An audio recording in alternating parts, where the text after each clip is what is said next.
Welcome viewers, welcome to my channel আহারে বাহারে। আজ আপনাদের সঙ্গে সম্পূর্ণ নিরামিষ থোর পেঁপে ঘন্টের একটা রেসিপি আমি শেয়ার করব। তার জন্য নিয়েছি থোর লম্বা সরু টুকরো করে কেটে নিয়েছি, পেঁপেও লম্বা সরু টুকরো করে কেটে নিয়েছি। ফোড়নের জন্য নিয়েছি তেজপাতা, শুকনো লঙ্কা ও গোটা জিরে, নিয়েছি নুন আর হলুদ, তারপর নিয়েছি আদা ও কাঁচা লঙ্কা বাটা, নিয়েছি খানিকটা ছোলা, এটা সেদ্ধ করা না, এমনি ভেজানো ছোলা, নিয়েছি একটু চিনি, আর নিয়েছি অল্প একটু নারকেল কুচি, বাদাম, আর সব শেষে নিয়েছি জিরে ও ধনের গুঁড়ো। জিরে আর ধনেটাকে আমি শুকনো খোলায় ড্রাই রোস্ট করে হাফ ডাস্ট করে নিয়েছি। রান্নাটা করার জন্যে কড়াই গরম করে আমি বেশ কিছুটা সর্ষের তেল দিয়ে দিয়েছি। রান্নাটা আমি সর্ষের তেলে করব। তেলটা আমার প্রায় গরম হয়ে গেছে। তেলটা ভালো করে গরম হয়ে গেলে সবার প্রথমে আমি এর মধ্যে বাদাম, তারপরে নারকেলটা এক এক করে ভেজে তুলে নেব। সবার প্রথমে আমি এর মধ্যে বাদামটা অ্যাড করে দিলাম। বাদামটা একটু ভাজা ভাজা করে হালকা লাল করে ভেজে তুলে নেব।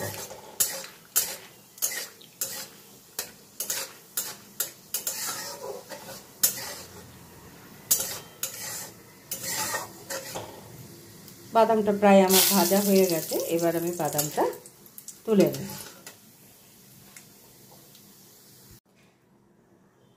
বাদামটা ভেজে তুলে নেওয়ার পর ওই তেলের মধ্যেই আমি নারকেল কুচিটা ভেজে তুলে নেব।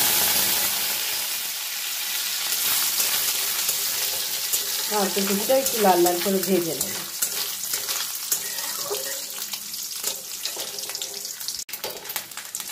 দেখুন নারকেলটাও আমার ভাজা হয়ে গেছে, এবার নারকেলটাও আমি তুলে নেব। নারকেলটা ভেজে তুলে নেওয়ার পর আমি এর মধ্যে ফোড়ন, জিরে, তেজপাতা, শুকনো লঙ্কাটা দিয়ে দিই। ফোড়নটা একটু ভাজা ভাজা করে নেব।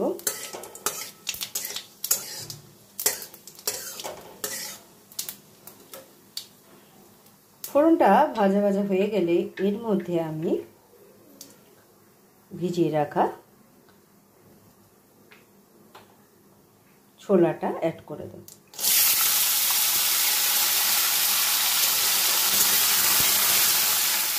ছোলাটা তেলের মধ্যে আমি একটু নাড়াচাড়া করে নিয়ে এর মধ্যে এবার থোর আর পেঁপেটা অ্যাড করে দেব।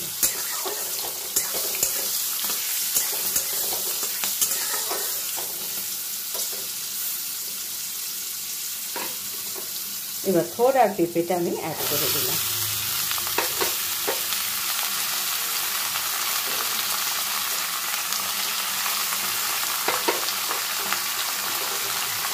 এবার কিছুক্ষণ নাড়াচাড়া করে নেব। থোর আর পেঁপেটাকে একটু ভাজা ভাজা করে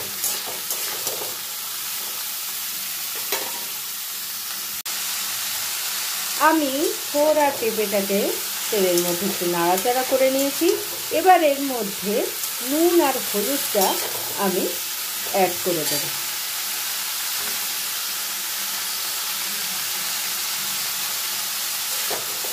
নুন হলুদ দিয়েও সব কিছুর সঙ্গে মিশিয়ে কিছুক্ষণ নাড়াচাড়া করব।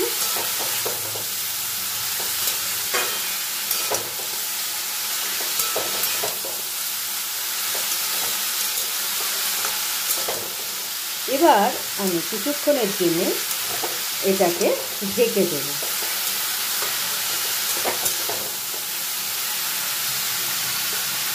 যাতে থোড়া পেঁপেটা খানিকটা নরম হয়ে যায়।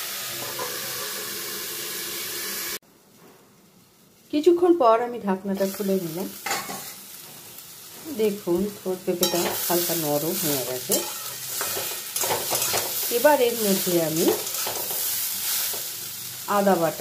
আদা কাঁচা লঙ্কা বাটাটা অ্যাড করে দেব।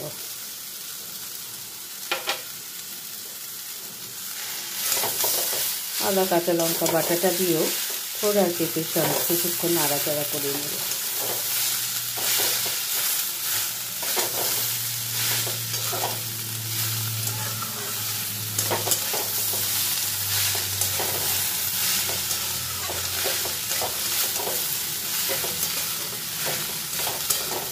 এবার এর মধ্যে আমি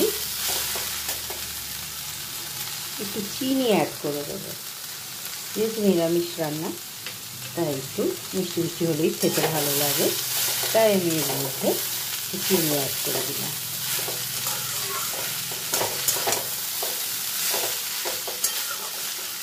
এবার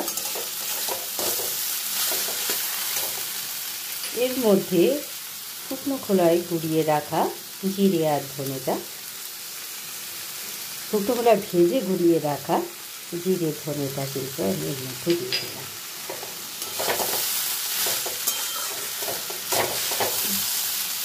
এবার জিরে ধনেটা দিয়ে কিছুক্ষণ নাড়াচাড়া করার পর এবার এর মধ্যে আমি ভালো করে সেদ্ধ হওয়ার জন্য একটু জল অ্যাড করে দিলাম। আর একটু জল অ্যাড করে দেবো।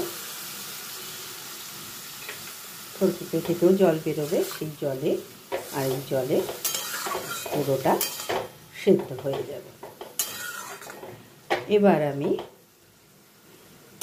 কিছুক্ষণের জন্যে ঢেকে দেব। কিছুক্ষণ পর আমি ঢাকনাটা খুলে নিলাম। দেখুন জলটা একদম কমে গেছে, মাখো মাখো হয়ে গেছে। আমি চেক করে নিচ্ছি, পেঁপেটা একদম নরম হয়ে গেছে।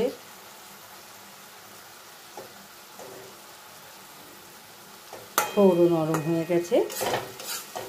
এবার আমি এর মধ্যে ভেজে রাখা বাদাম আর নারকেলটা অ্যাড করে দেব। বাদাম আর নারকেলটা অ্যাড করে দেওয়ার পর সব কিছুর সঙ্গে আমি মিশিয়ে নেব। রান্নাটা আমার প্রায় শেষ। সব শেষে এর মধ্যে আমি সামান্য একটু ঘি অ্যাড করে দেবো। এটা সম্পূর্ণ অপশনাল, আপনারা চাইলে দেবেন, না চাইলে নাও দিতে পারেন। আমি ঘিটার মধ্যে অ্যাড করে দিলাম। এবার ঘিটা সব কিছুর সঙ্গে মিশিয়ে দিলাম। মিশিয়ে দিয়ে গ্যাসের ফ্লেমটা অফ করে কিছুক্ষণের জন্য এটাকে আমি ঢেকে রেস্টে রাখবো। তারপরে আমি এটাকে সার্ভ করে দেবো। আমার থোড় পেঁপে ঘন্ট একদম রেডি। আমি গ্যাসের ফ্লেমটা বন্ধ করে দিলাম। এবার কিছুক্ষণের জন্য এটাকে ঢেকে রাখবো। আমার সম্পূর্ণ নিরামিষ থোড় পেঁপে ঘন্ট একদম রেডি অ্যান্ড সার্ভড। কেমন লাগলো আপনাদের আমার এই রেসিপি? অবশ্যই আপনারা আমায় কমেন্টস করে জানাবেন। আর যদি আপনাদের আমার এই রেসিপি ভালো লেগে থাকে তাহলে প্লিজ লাইক, শেয়ার এবং সাবস্ক্রাইব করবেন আমার চ্যানেলকে। Thank you for watching.